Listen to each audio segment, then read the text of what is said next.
I feel some big titty energy radiating from this room. Hey everybody, what's up? Welcome back to the Gamescage. Today, and only today, I thought we would do something kind of fun, kind of different, and that is reviewing Nintendo's 2019. So what that means is, I'm not gonna talk really about the third-party stuff, like all the cool indies and like Crash Team Racings and all that stuff that we got. I'm mostly gonna talk about Nintendo's exclusives that they had this year and kind of like go through them, review the year, and compare them to the other 2 years. So let's go and just fucking roll over this. So Nintendo's 2019, I actually thought was pretty amazing. I think it is the second best year because we have year one, obviously, and year one is iconic for having a 3D Mario and a 3D Zelda. You had Splatoon 2, you had Mario plus Rabbids, you had ARMS. I mean, that's like a different question for people. You had Xenoblade Chronicles, so you had a bunch of shit, and it was just a thriving year at the beginning of a new era for Nintendo. Last year, however, was kind of a great year,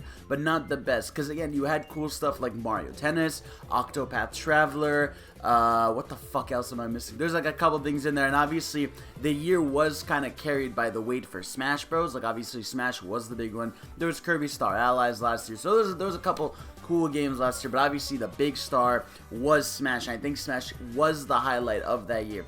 Whereas this year was kind of the year Nintendo was like, hey, you know what, this year, instead of all the big versions of our games, like the 3D Zeldas and the Marios, let's do all our AA stuff and do a bunch of it. So, we're just gonna go over all the, why am I dying? We're gonna go over all the games that they released this year and kind of review it and see how it goes through. So first of all, Tetris 99 was the first one that came out in a very early direct this year. Well, I mean, well, first actually, New Super Mario Bros. U Deluxe was the first game that came out, and again, cool port for a game that not many people on the Switch got to play because obviously Wii U. And again, great 2D Mario. Not the best one, but I think no matter what, it is just a fun, casual time. And to play that on a handheld, pretty sweet.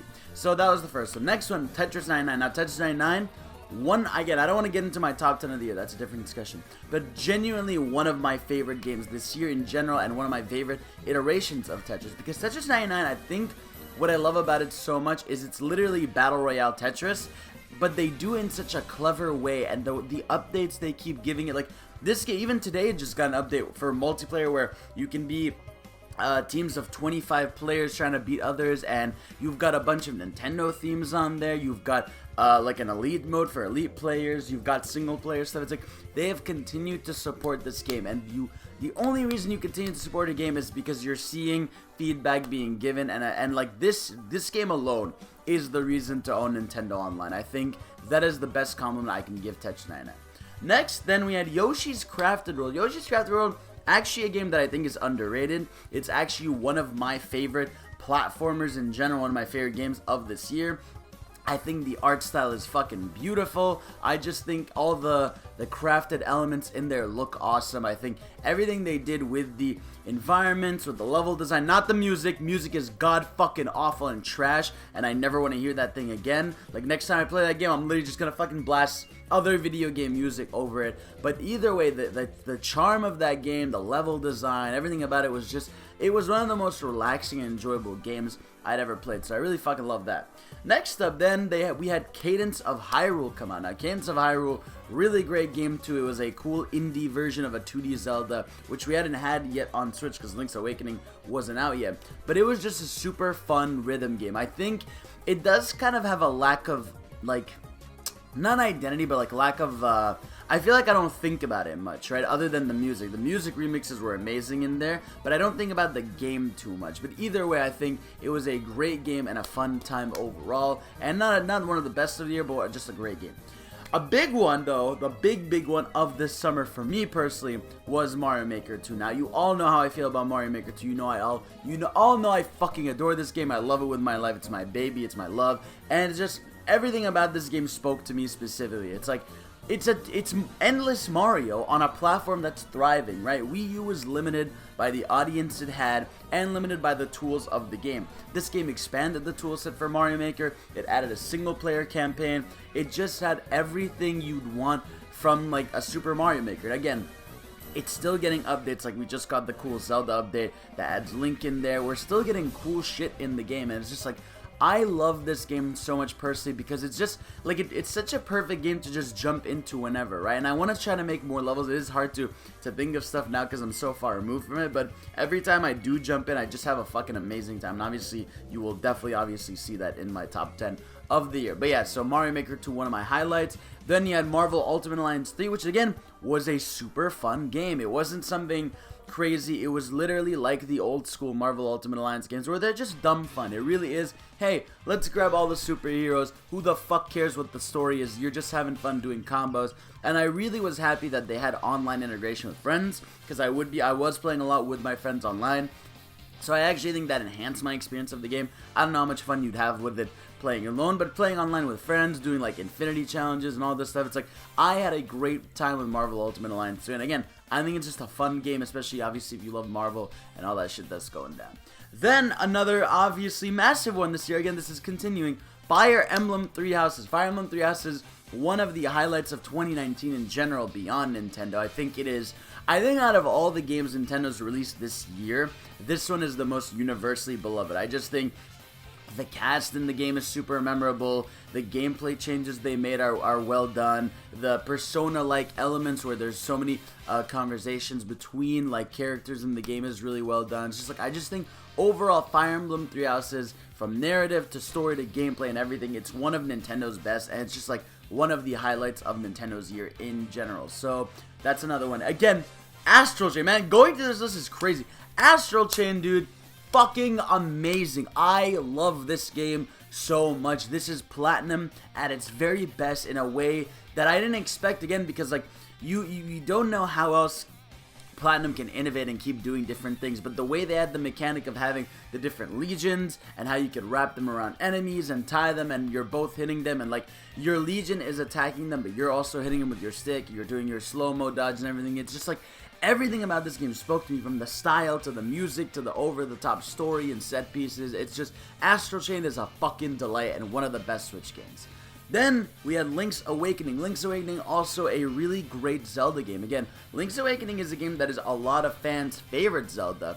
It's not my favorite per se, but it's a game I actually really had a great time with. I thought the dungeons and everything was really clever. I thought the game obviously was beautiful. I'm one of the people that really love the art style. It's super cute. It's super well made. And again, it does have some frustrations, obviously, because again, it is a Game Boy game, so with that comes the issues of those games. I wish they had fixed some stuff or added some kind of hint system or something, but either way, I had a great time with Link's Awakening.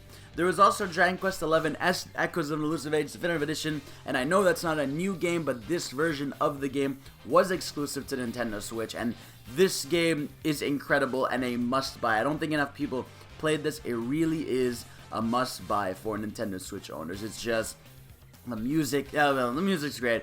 The story in the game is so well done. The characters are some of my favorites in JRPGs in general. They're just so lovable. The gameplay is so fucking addictive. It's just the game lent itself perfectly to being on Switch, and I love it so goddamn much.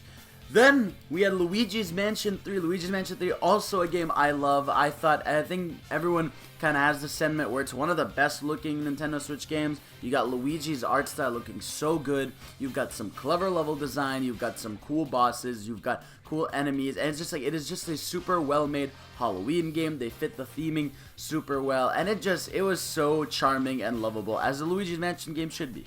It's like, that's what those games excel at, and they nailed it. There was also Box Boy and Box Girl that was really fun, not a big one. There was also Little Town Hero, which kind of sucked ass.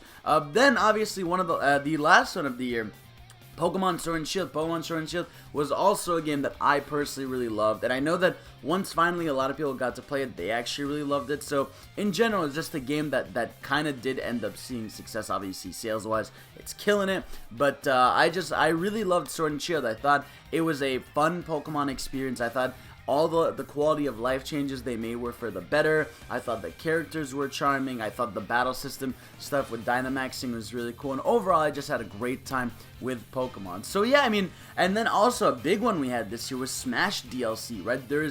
This year was the hype cycle for Smash DLC characters and the release of them. Again, we got Joker from Persona 5, which was the longest wait we had for a new character. So it was from December to like April. And then we had Banjo and Kazooie, which was incredible. We had the Hero, which is really a sick character. And then we had Terry Bogard. And now we're about to find out who the 5th one is. But yeah, so Smash hype alone was a massive factor in this year for Nintendo. Because it's like you couldn't escape Twitter without seeing something Smash Bros. Related on the timeline. So yeah, that is my review of, that is, like, again, when you look at all those games I listed, that is a fucking fantastic year. Again, I could argue it's better than 2017, but I just think I think because all the games are AA this year, and there wasn't the AAA, I mean, except for Pokemon. Pokemon is AAA in terms of just, like, that is a big one, big monster for them. I think 2017 has a bit of a hold, but either way, this year, fantastic for the AA and prove that these smaller franchises can sell incredibly well and do incredibly well. And I just love this year. What did you think about this year? I thought, again, like I said, fantastic. I think one of the best. I wonder how it's going to be rivaled next year. But yeah, Nintendo in 2019 had a good run. We also got Super NES games on Nintendo Online. So really worth it. And I just love everything about it. And Nintendo, keep your shit rolling. And this isn't even counting the third-party stuff and the indie stuff that's coming. Switch on another level, bro. Thank you all for watching. I love you. And I'll see y'all next time. Peace.